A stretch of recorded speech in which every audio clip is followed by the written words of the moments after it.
Be Honest. I'm your host, Agne, and today we are going to talk around youth crime in media. My guest is Precious. That's her name. And she is Precious. She does poetry. Would you like to talk a little bit more about yourself? I'm 16 and I started writing poetry when I was around the age of 15.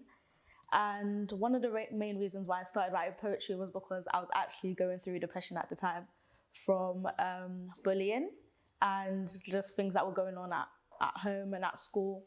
But I was looking for something that I didn't know what it was. So I ended up being in a place where I was around a lot of people and I would just hear certain things that were said about our lives. And it allowed me to look outside of the box and see life in a different perspective. So me looking outside that box, I became not angry, but I was very intrigued by the things that we as people see in society but overlook. Yeah, just due to the fact that people don't see it as important, or we just don't talk about it because we think those things are normal. So I started writing poetry, expressing my views and and ways that we can solve these problems, and started using poetry as a platform to speak up for people who might not be able to speak up. Because I realized that when I first started writing poetry, words were being thrown at me that were used to hurt me. And I was like, okay, so I started writing poetry based on negative things. How can I use positive words to change people's lives? Because if words are able to bring, so to speak, death or pain to people, then they should also be able to bring life.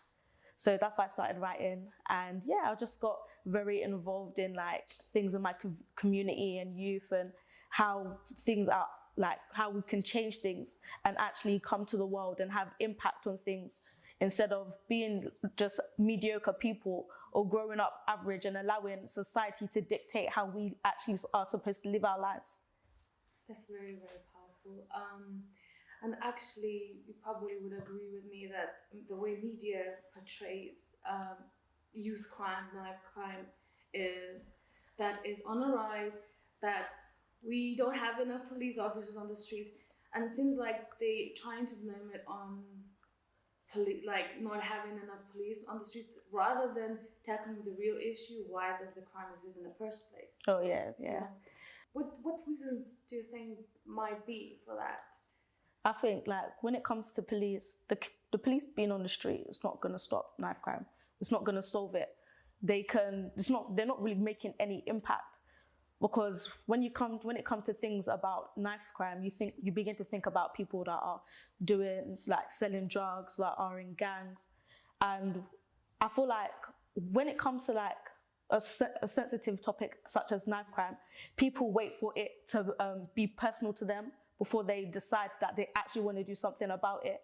So people can hear about stabbings and people dying on the news, if they even acknowledge the fact that it's on the news, but they won't feel okay, it's time to step up and do something about it, until it's maybe a brother or a cousin or a nephew or a niece that's been involved.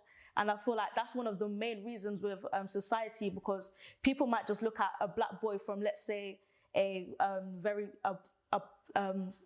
that has poverty, such as, let's say, Peckham, and look at that person and say, okay, that's a bad person, he kills people, without actually looking at the fact that this person is living in poverty.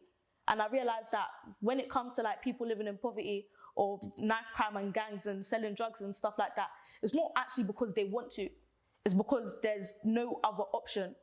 I feel the lack of, in our community, especially in youth, there's lack of opportunities for us to actually get to the places that we want to be, because society paints this picture for us that, okay, when we grow up, we should have this really nice house and nice cars and go on holidays and fly out. And people in places like Brixton, Peckham, and what we would call as torn down communities, we look at those things on social media and we're like, that's what I want to be. But we've been given absolutely no option or no direction on how to get there.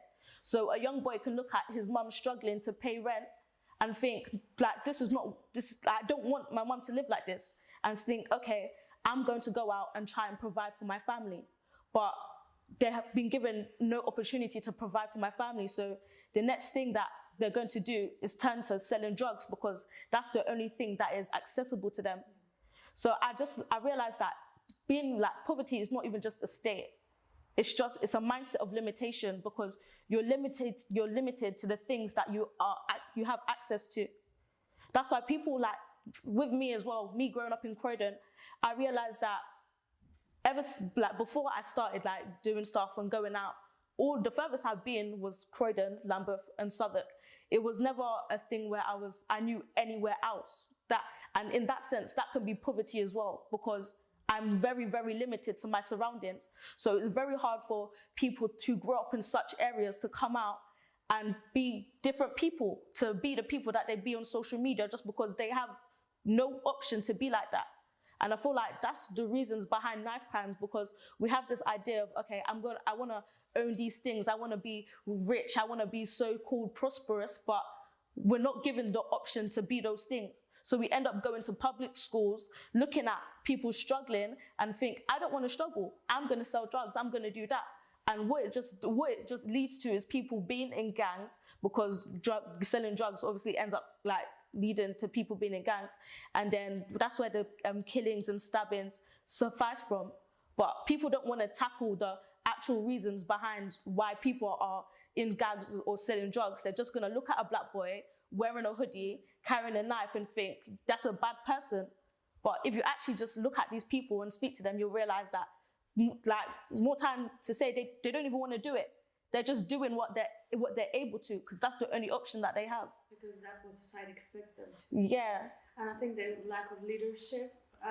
So there's no one to look up to, because you can't look at someone who doesn't look like you, who doesn't speak like you, who's not from the same area like you, and you cannot look up to that person because you cannot relate to that person. So yes, I'm completely with you on that page. So I guess we should create more opportunities in leadership from different backgrounds, people to have representation. So, yeah, do you agree? Yeah, because I feel like lack of leadership is like one of the biggest problems that we have in young people. We've been given an image of of getting somewhere, but have been given no direction on how to actually get there. So we begin to do things like trial and error and end up finding ourselves investing a lot of time and money into things and just wasting it because we've had no one to tell us, okay, don't do that, do this. Like what you're about to put your time and money into is going to be wasted. Because there's a saying that learning from experience is good as long as it's not your own. And I feel like that's what leadership is there for, giving you direction on how you can actually get to the places that you want to be.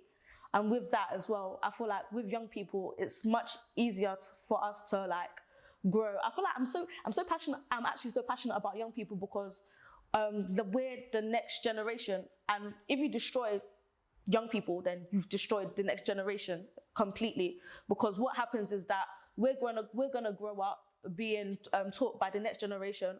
But what's going to happen is that we're just going to end up destroying ourselves. So we're going to grow up with a mindset of poverty and limitation. And that's the only thing that we're going to be able to pass on to our kids because that's all we know. So as we go on, each generation is just going to continue to become more corrupt and society is going to get worse. And social media is going to, there's going to be an outbreak of social media of what you should become and no one knows how to actually get there. Mm-hmm. So what do you think, how can we fix that? I think we in Sophia have a platform for young people to do something with their lives, to discover themselves. I think that's something that is really important because you cannot do something with your life if you can't discover yourself first. And I think there are more organizations that are on the rise that are trying to help young people. But there are other ways, I guess, like poetry. Do you think that is something that helps you express yourself and help solving these issues, addressing these issues? Yeah, I think that with poetry is more like, okay, so no one's talking about this, let's talk about it. But in my own way, because I can mix what I see with also how I feel. So I'm giving you a personalized experience. I'm giving you a bird's eye view of like what's happening and the effect that it actually has on people. but I can't just do poetry and then like go about my day and act like I've made a difference, because it's true with poetry, like you can be speaking to someone and you don't know who you're speaking to. Like someone can be, I've done poetry before and people have come to me and said like, wow, like you healed me, you've said this is exactly how I've been feeling. I've been able to change someone's mind and someone's heart, but you also have to be able to take action. And I feel like one thing that people are not interested in doing is investing time and money into young people. So people complain about, okay, teenagers are doing this, blah, blah, blah, but have you actually been able to say, okay, I can see people struggling. Let me put my foot down. Let me take money from my job. Let me take time out from whatever I'm doing and let me support this person and guide them to where they're actually supposed to be. So we have adults complaining and doing nothing about it. Yeah, exactly. And it's just weird because as an individual that has had not just money invested into, but also time, love, leadership, guidance, I can say that yes, you can invest money into someone, but once you invest into someone's heart, then that's how you can actually change your generations, by changing someone's mind.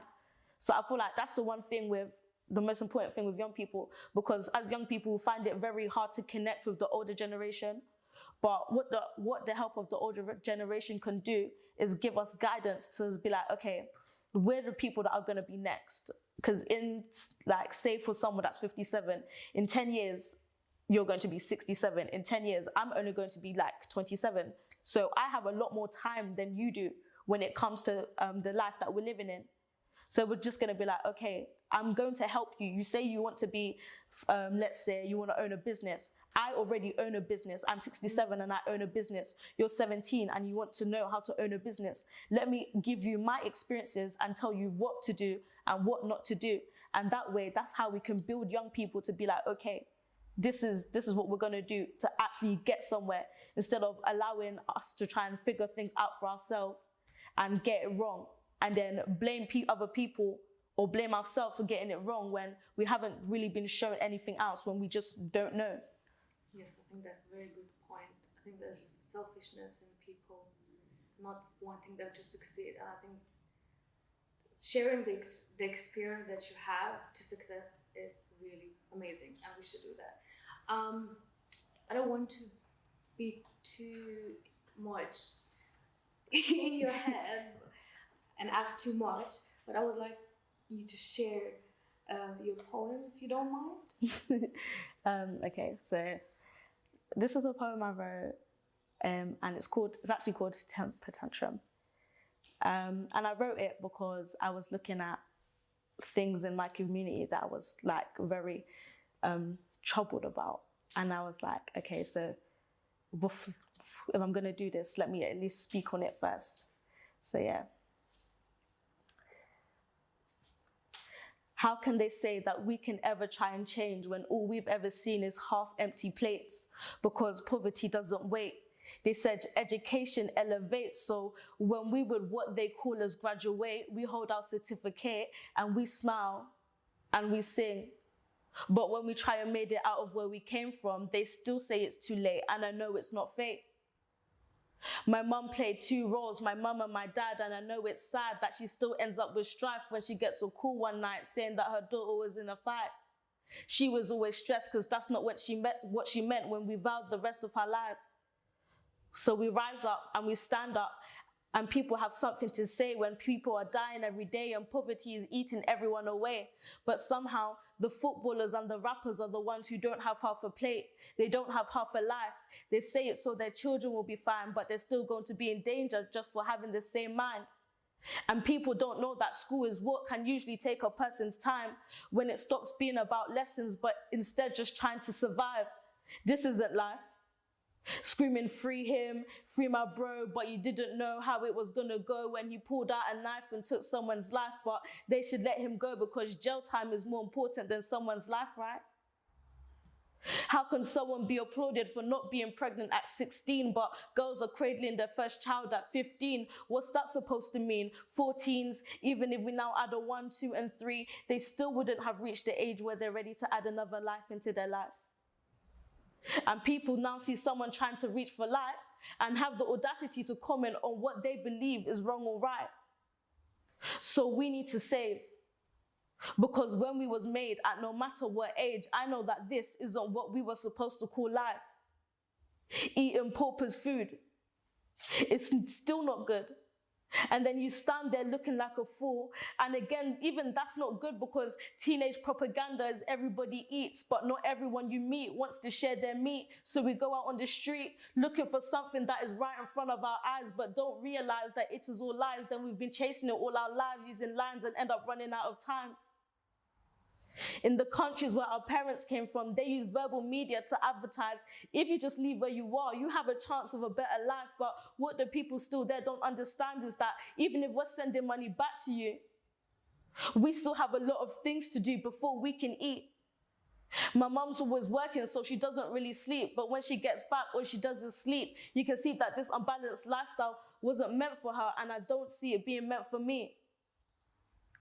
So we grew up with the hope of better opportunities, open communities, might sit down in a church or two, because without God there isn't anything you can do. But how can you depend on God when you've been drawing your sources from the world, ending up with something you don't deserve?